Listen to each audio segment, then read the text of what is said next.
निर्गमन का पुस्तक 11वां अध्याय का मनन। ए अध्याय में 10 वचन बाटे। परमेश्वर यहोवा मूसा से कहे बयान, मिस्र का सम्राट फिरौन एक और विपत्ति मतलब 10वां विपत्ति के बाद मिस्री इसराइलियन के जाय दी। ये संदेश में परमेश्वर यहोवा मूसा से ई कहे बयान, एक और विपत्ति में हम तहरे पर डाले भाई और एकरे बाद तब फिरौन तहके जाय दी हैं और तू सबके विषय के जाय दी हैं और तहके सबके उजाय दी हैं।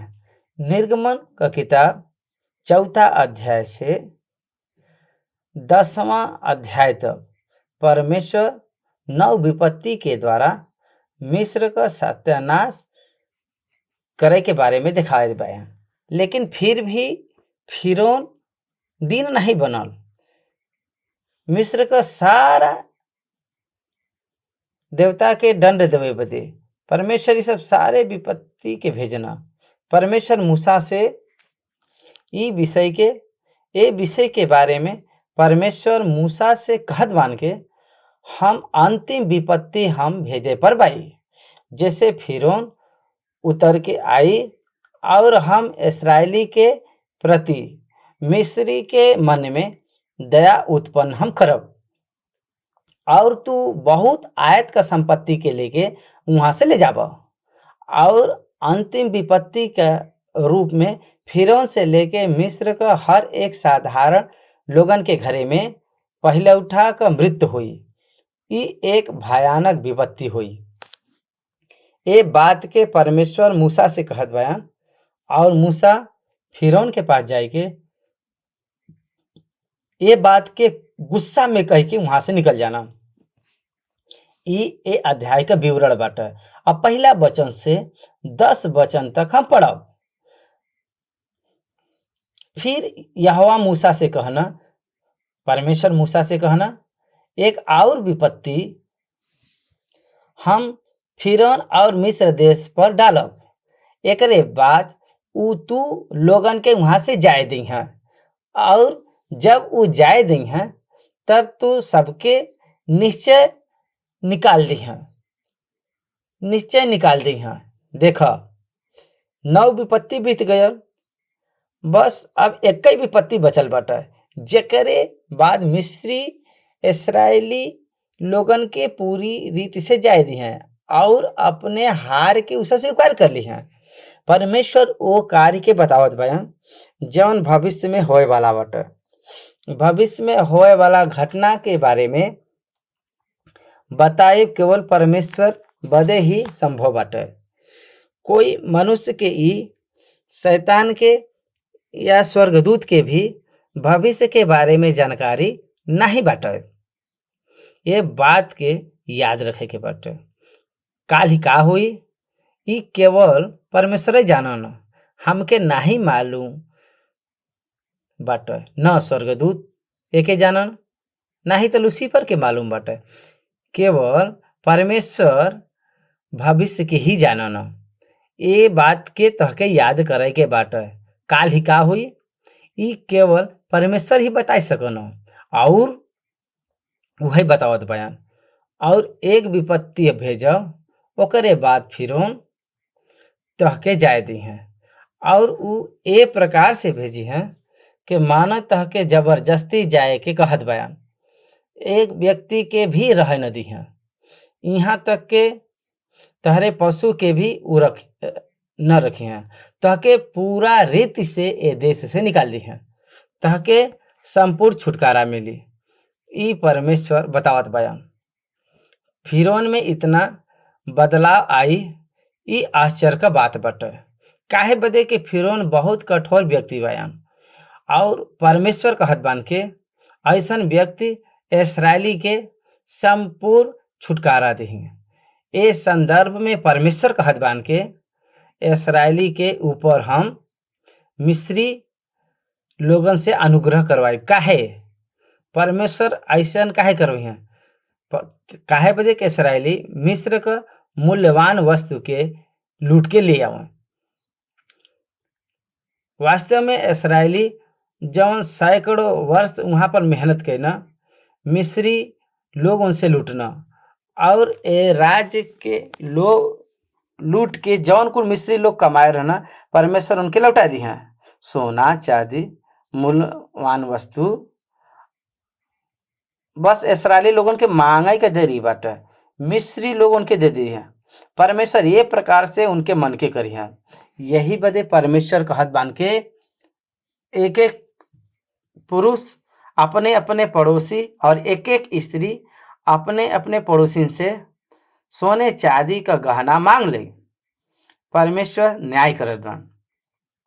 परमेश्वर मिस्री के लूटे बदे कहे वाला नहीं बयान, लेकिन परमेश्वर इसराइली का न्याय चुकावत बयान। परमेश्वर से कमायल गल सोना चांदी के जे मिस्री लूटे बान उ सब लौटावत बयान। परमेश्वर में एक अंश भी पाप नहीं रह सकला। ये हमके याद रखे के बाटे। मिस्री के लूटे का अर्थ ई बाटे जौन धन संपत्ति के इसराइली लोग जौन मेहनत से कमाए रहना, जेके मिस्री लोग अन्याय करके ले रहना, वही के वापस लौटावे बदे यहाँ करे बान। तब यहोवा मिस्री यन से अपने प्रजा पर दया करना। और देखा यहाँ पर परमेश्वर मिस्रियन के अपन इसराइली प्रजा पर दया कर देना। यहाँ पर एक आत्मिक पाठ के हमको सीखे के मिल सकला। सारा मनुष्य जन बा परमेश्वर के हाथ में बा। एक सेवक के रूप में हम के उन्नति करब और आशीषित होई का सफलता पावे के बाटे। ये सब सारा बात परमेश्वर के अधीन में रहला। हमार सरकार आर्थिक आवश्यकता पूरा होए के बाटे और हमार सहायता परमेश्वर के तरफ से होए के बाटे। हमार हर एक सहायता, हर एक जरूरत का आर्थिक आवश्यकता हमरे जीवन में पूरा होए के बाटे और ई परमेश्वर के ओर से ही होए के बाटे। यही वजह सेवकाई ई परमेश्वर के हाथ में बाटे। सेवकाई परमेश्वर के हाथ में बा और परमेश्वर ही आवश्यकता के पूरा करना। अगर लोगन के प्रभु दया न कर तब प्रभु का लोगन पर दया नहीं हो सकला। परमेश्वर का लोगन के सारी आवश्यकता स्वयं परमेश्वर के द्वारा ही पूरा करल जाला। परमेश्वर के द्वारा ही परमेश्वर का संतान का हर एक आवश्यकता पूरा होला। ये प्रमुख बात बाटे। जब प्रभु का दया होला ओकरे प्रतिफल के प्रभु का लोग अनुभव करना। फिर उनका दया और मिस्री लोगन के दया इसराइलियन पर भयल। अगर बाइबल में एस्तेर का पुस्तक के पढ़ब त वहाँ पर पैब के सहर्ष राजा का दया एस्तेर पर भयल। ध्यान दो, बाइबल ई गवाह देला के परमेश्वर लोगन के अपने लोगन के ऊपर दया करना। त तू चाहे हमार तिरस्कार होत बा, ये हम पर दया करल जात बाटे, ये सब परमेश्वर के ओर से होला। जब ये बात के हम लोग जानब तो हर परिस्थिति में आनंद मनइबा। परमेश्वर जानबूझ के कभी भी हमार तिरस्कार नहीं करना, लेकिन हम स्वयं उनके तिरस्कार का एक कारण बने ले जा। हम स्वयं अपने द्वारा लोगन को अपने ऊपर दया नहीं कर सके जा। ये केवल परमेश्वर ही के द्वारा होला। और इतना ही नहीं, वो पुरुष मूसा मिस्र देश में फिरौन का कर्मचारी और साधारण लोगन के दृष्टि में अति महान रहना। ये संसार में परमेश्वर के लोग सम्मानित और प्रतिष्ठित होए बाटे त ई केवल परमेश्वर के ही द्वारा हो सकला। परमेश्वर के द्वारा उपयोग करे के कारण मूसा महान बनना। वास्तव में मूसा स्वयं के में कोई महान कार्य नहीं रहा, परमेश्वर महान बा और वो महान परमेश्वर मूसा के इस्तेमाल किना। ये कारण मूसा लोगन के नज़र में महान ठहरना।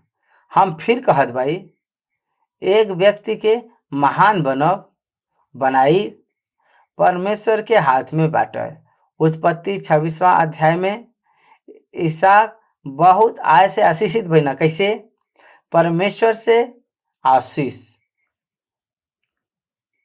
वो एक एक स्तर पर बहुताय से आशीषित होत गई ना। हमार बढ़ोतरी परमेश्वर पर आधारित बाटे। ये हमके विश्वास करे के बाटे। हमार बढ़ोतरी, हमार भलाई हमके हमरे द्वारा ई सोचब गलत बाटे। हम परमेश्वर का जन हई, यही बदे हमार बढ़ोतरी और हमार उन्नत परमेश्वर पर आधारित बाटे। यही बदे हमके ई जाने के बाटे कि जब परमेश्वर हमके बढ़ई हैं तब हम महान बन सकिला। ये हर एक के जाने के बाटे।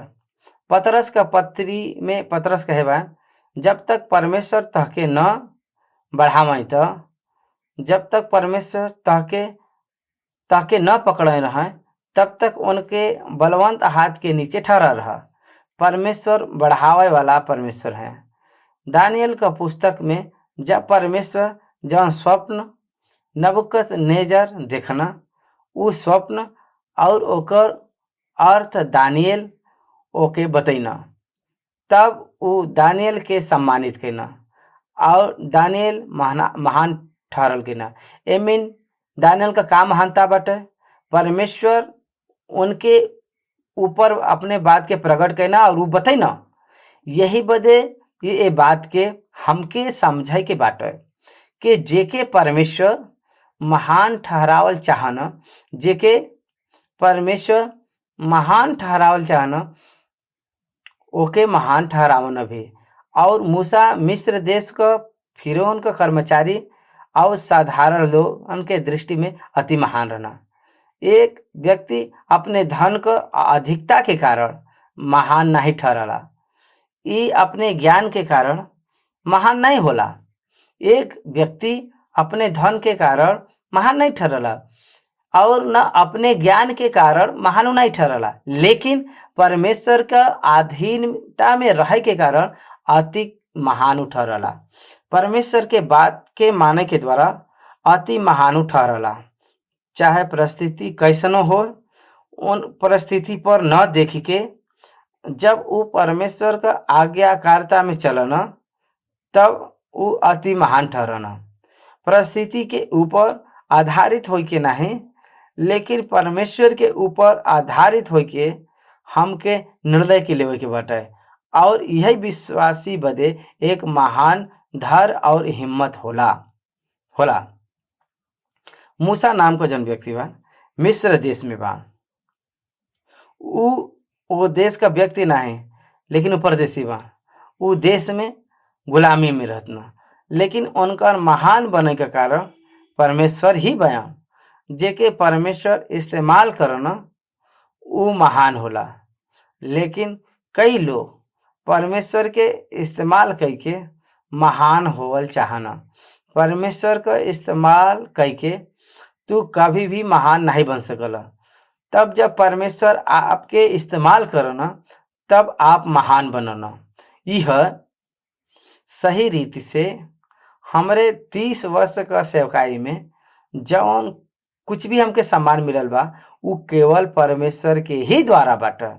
हमरे बुद्धि के द्वारा, हमरे ज्ञान के द्वारा और न ही हमरे अनुभव के द्वारा हम कुछ भी नहीं प्राप्त करे भाई। लेकिन जौन कुछ आज हम बाई, वो हम परमेश्वर के द्वारा हम बाई, ये हम जानत बाई। चौथा वचन, फिर मूसा कहना, यहोवा ए प्रकार कहत बान कि आधी रात के लगभग हम मिस्र देश के बीच में होकर चला। तब मिस्र में सिंहासन पर विराज वाला फिरौन से लेके चक्की पीसे वाला दासी तक के पहले उठा, वरन पशु तक का सब पहले उठा मर्जी हैं। और सारा देश मिस्र देश में बड़ा हाहाकार मचे, यहाँ तक के ओकरे सामान न तक अभी भइल बा और न होई। फिरौन से ई बात कहे बदे परमेश्वर मूसा के आज्ञा देत बयान। और मूसा ए बात के फिरौन से कहत बान, एक और विपत्ति आवे वाली बाटे, और उ विपत्ति ई हवे,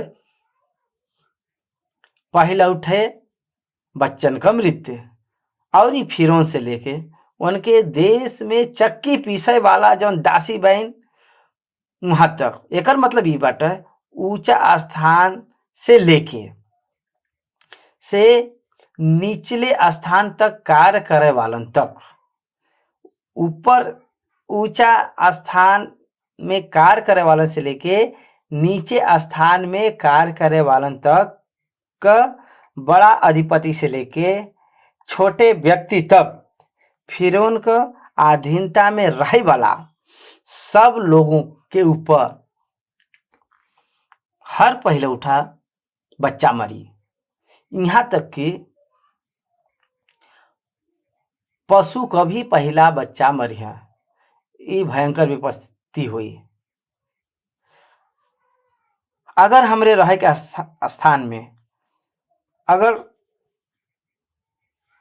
सुख हो तो वो घरे में अगर कोई मरल बाय तो वो पूरा एरिया में रोई पीटब होला। लेकिन अगर हर एक घरे में एक मृत्यु हो तो वहां का परिस्थिति कैसन हुई, एक बार तो सोच के देख सकल। भयंकर परिस्थिति हुई, सारा लोग रोई हैं। शांत करे वाला कोई न रही। काहे बदे के हर घरे में मृत रही, हर घर का पहला बच्चा मरी। कितना भयंकर विपत्ति ओ देश में आवे जाती बाटे। अगर ओ देश में 1,00,000 घर बाटे तो वो 1,00,000 घरे में रोई भी हुई। हर घरे में आंसू से और दुख से भर जाई, भय से भर जाई। ये बात सुन के फिरौन का मन पिघले के बाटे, लेकिन वो और कठोर बन गया। तब परमेश्वर कहत बयान, लेकिन इस्राएलिन के विरुद्ध का मनुष्य का पशु कोई पर कोई का एक कुत्ता भी न मरी। लेकिन इस्राएलिन में उनके विरुद्ध मनुष्य आ कोई पशु उम्मीद से कुत्ता भी न भूकी। जेके तू जान लके कुत्ता भी न मरी इस्राएलियन के बीच में। जैसे तू जान लके मिस्री और इस्राएली में हम यहोवा अंतर करे वाला है। मिस्री के घर का हर पहला बच्चा मरी, लेकिन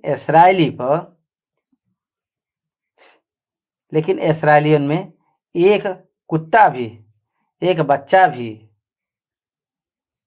एक पशु भी न मरी। ये प्रकार से ऐसा शांति परमेश्वर उनके देवई जात बायन। तब तहरे ये सब कर्मचारी हमरे पास आए के हमके दंडवत कह के ई कही के अपने सब अनुचर समेत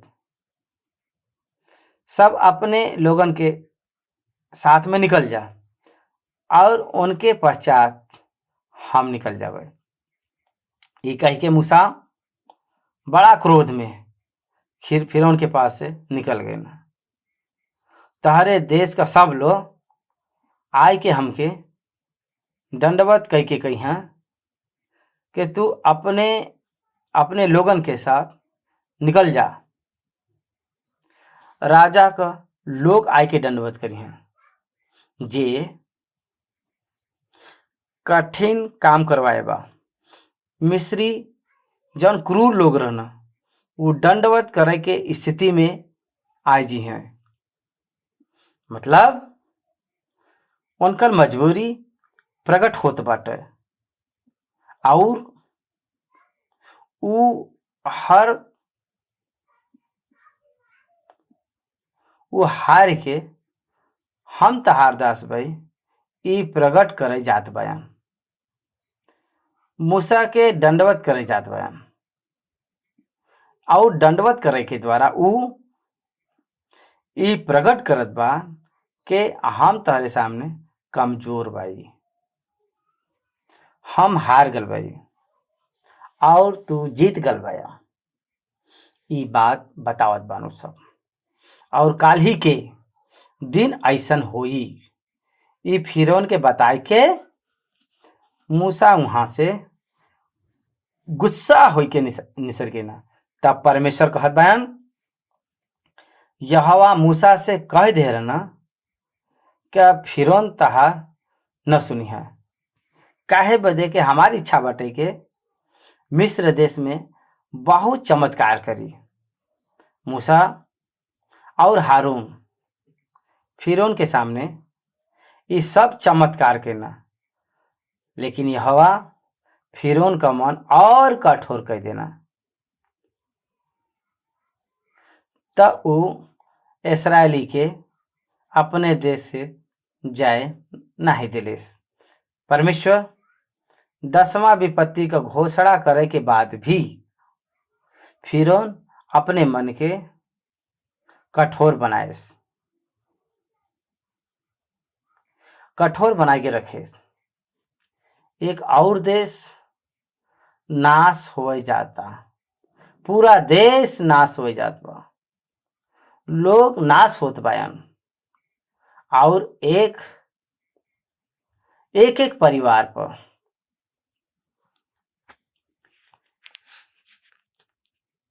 एक परिवार के जान के ऊपर मृत आवाई जात बा, लेकिन फिर भी फिरौन का मन कठोर होत बा। परमेश्वर पहले उठा का मृत ए विपत्ति का होए तक उ फिरौन के मन के कठोर बनाए के रखे बा। ई विपत्ति पूरा होए तक परमेश्वर फिरौन के मन के फिर से कठोर बनाए के रखे बयान। ऐसा करे के द्वारा उ मिस्र का न्याय चुकाएगा और उनके ईश्वर का न्याय चुकाएगा। 11वां अध्याय यहाँ पर समाप्त हो गया।